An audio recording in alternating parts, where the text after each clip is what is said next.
Hey everyone! Okay, picture this. Over 4,000 years ago, an incredibly advanced society was just absolutely flourishing, the Harappan civilization. Today, we're taking a step back in time. We're going to dive right into the exact archaeological clues and handwritten notes that historians use to piece together the lives of people who lived millennia before us. So get ready because we're about to tour some of the most sophisticated ancient cities ever built. Here's our roadmap for today's explainer. We'll start with unearthing the lost cities, move into their ancient urban master planning, check out their society and daily life, explore the first global economy, and wrap up with gods, nature, and rituals. Okay, let's dive into part 1, unearthing the lost cities. Can you believe that for centuries, the massive first urbanization of the Indian subcontinent lay completely hidden beneath the dust? I mean, it was just buried. It wasn't until this rapid, thrilling succession of discoveries in the early 20th century that the world finally woke up to what was out there. In 1921, Daya Ram Sahani stumbled upon Harappa. Then, practically the very next year in 1922, R.D. Banerjee uncovered the breathtaking ruins of Mohenjo-daro. And we're not talking about small villages here. These were sprawling metropolises. Decades later, the momentum kept going. S.R. Rao found the port city of Lothal in 1954, and S.R. Bisht explored the brilliant water reservoirs of Dholavira in the 1980s. Together, these digs revealed a highly advanced Bronze Age society that easily rivaled ancient Egypt and Mesopotamia. But here is the catch that makes studying them so incredibly intriguing. The Harappan civilization sits firmly in the proto-historic period. What does that mean? Well, it means they had a written language, like thousands of seals are covered in their beautiful script, but we simply cannot read it yet.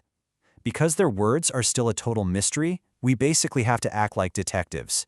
We rely entirely on their urban ruins, their trash, and their lost belongings to deduce exactly how they lived.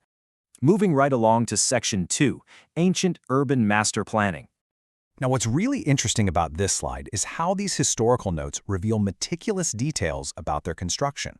Take the specific architectural breakdown of the Great Bath in Mohenjo-daro, for example. It was a watertight marvel of ancient engineering measuring exactly 12 meters long, 7 meters wide, and 2.5 meters deep. That's roughly the size of a modern backyard swimming pool.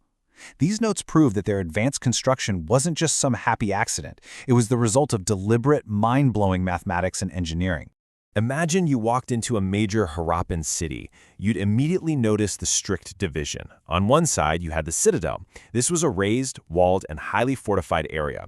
It was smaller and likely used for rulers, public administration, and massive structures like granaries and public baths. Then, on the other side, was the expansive lower town. It sat at a lower elevation, and that's where the bustling common population lived, worked, and traded. But listen, the lower town was absolutely no chaotic slum. Their streets were laid out in a perfect grid pattern, intersecting at perfect right angles. Their main roads were massive, up to 9.14 meters wide. But perhaps most mind-blowing is their plumbing. They had an advanced covered drainage system running right under the streets, built with precisely baked bricks.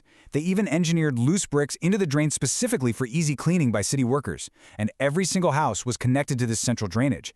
It's genuinely comparable to the gridiron street planning and sanitation systems of modern urban centers like New York or London, but built 4,000 years ago.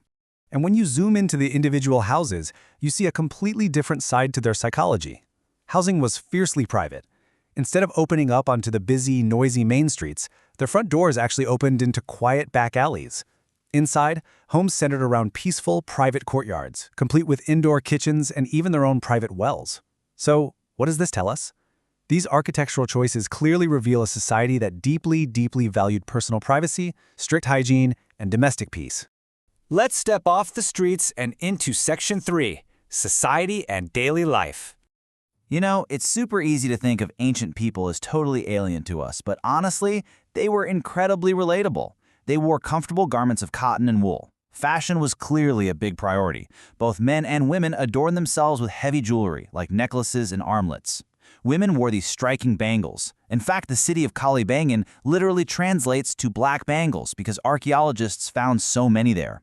We've even unearthed cosmetic kits, including evidence of lipstick at Mohenjo-daro. And for fun, they enjoyed watching animal fights, playing early board games with dice, and dancing. They cared about looking good and having fun, just like we do today. These source notes detail those exact lifestyle findings. A fantastic example mentioned right here is the famous priest king statue from Mohenjo-daro. Even though we only have the upper half of this stone figure, he is draped in a beautiful, intricately embroidered shawl. That single piece of carved clothing gives us vital, undeniable clues about their high-end textile industry and their keen eye for design. And their diet?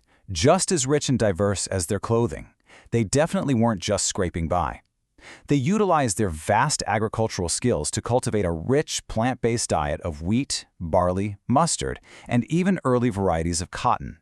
But they balanced this perfectly with an animal-based diet, regularly consuming milk, fish, and meat from cattle, sheep, and pigs. They were well-fed, thriving citizens. All right, moving into the ancient markets with Section 4, the first global economy. So the crucial point here is the number 16. Because they didn't have coins, they relied entirely on a barter system. But to make sure trade was perfectly fair, no one wants to get ripped off, right? They invented an incredibly standardized exact weighing system made of church stone. The base multiplier for literally all their weights was 16. They used weights of 16, 32, 64, 160, and so on. No matter which Harappan city you traded in, the weights were absolutely identical. And they used those standard weights to trade from materials way beyond their borders, building a vast, almost global supply chain. Check this out. They were importing copper from Rajasthan, panning for gold in Karnataka, trading for that brilliant blue lapis lazuli all the way from Badakhshan, and sourcing silver and tin from Afghanistan and Iran. They were absolute master networkers, pulling resources from thousands of miles away right into their vibrant cities. But how do you secure shipments over thousands of miles in the Bronze Age? Well, you use their brilliant sealing mechanism, which we can break down into these 4 simple steps. First, goods were placed in bags and tied tightly shut. Second, a lump of wet clay was applied right over the knot. Third, they took a beautifully carved steatite stone seal and stamped it directly into the wet clay. Finally, the goods were shipped off. If the seal arrived at its destination unbroken, the buyer knew for sure the goods were safe and untampered with. This incredibly sophisticated security proved they were engaging in complex, long-distance trade with distant civilizations like Mesopotamia. Let's slow things down a bit for Section 5, gods, nature, and rituals. One of the most famous artifacts ever recovered is the Pashupati seal. It's this small steatite seal from Mohenjo-daro depicting a seated, 3-faced figure in a deep, cross-legged yogic posture. And he's totally surrounded by wild animals, an elephant, a tiger, a rhino, and a buffalo. Many historians believe this is a proto-Shiva figure, a lord of animals. It's such an incredible artifact because it provides a direct, tantalizing link between ancient Harappan spirituality and the much later religious traditions of Hinduism in India. And this brilliantly illustrates how deeply their spirituality was tied to the natural world around them. We find massive amounts of terracotta figurines representing a mother goddess, hinting at a society that truly revered female fertility and nature. They practiced tree worship, especially holding the peepal tree sacred. They revered animals, primarily the powerful humped bull, and mysteriously, a one-horned mythical creature we call the unicorn. We've also found fire altars in cities like Kalibangan, and widespread evidence of people wearing protective amulets to ward off evil spirits. But wait, here is the massive anomaly that continues to completely baffle archaeologists to this day. Despite their incredible architecture, despite building massive citadels and public baths and intricate drainage systems, no actual temples have ever been found in Harappan cities. None. Zero. It's wild. Their religion was seemingly practiced quietly at home, perhaps communally at the Great Bath for ritual purification, or intimately through those protective amulets they wore. These source notes delve into the various religious theories, but they also mention the ultimate locked door to their inner thoughts, the Harappan script itself. It was written in a style called bustarphidan. That means the first line was written right to left and the next line looped back left to right, kind of like an ox plowing a field. Until we crack this beautiful, frustrating code, the deepest nuances of their prayers, their myths, and their names will remain a total secret. Let's move to 1900 BC and see how this builds to a close, because nothing lasts forever. Around this time, this mighty civilization faced a mysterious, steady decline. The meticulous urban centers began to decay, the beautifully carved seals vanished, the exact base 16 weights just stopped being used.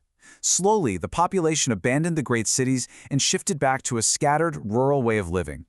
History literally faded back into the earth. Which leaves us with this final, provocative thought. Here was a civilization that completely mastered urban life, prioritized public health with indoor plumbing, and maintained vast, seemingly peaceful trade networks without huge armies. So why did they suddenly disappear? Was it climate change, shifting river courses, or the collapse of trade? We might not have all the answers yet, but their ruins really challenge us to ponder the fragility of even the most advanced, brilliant human societies. Thanks for joining me on this tour of the Harappan world. Keep questioning, keep exploring, and I'll see you on the next Explainer.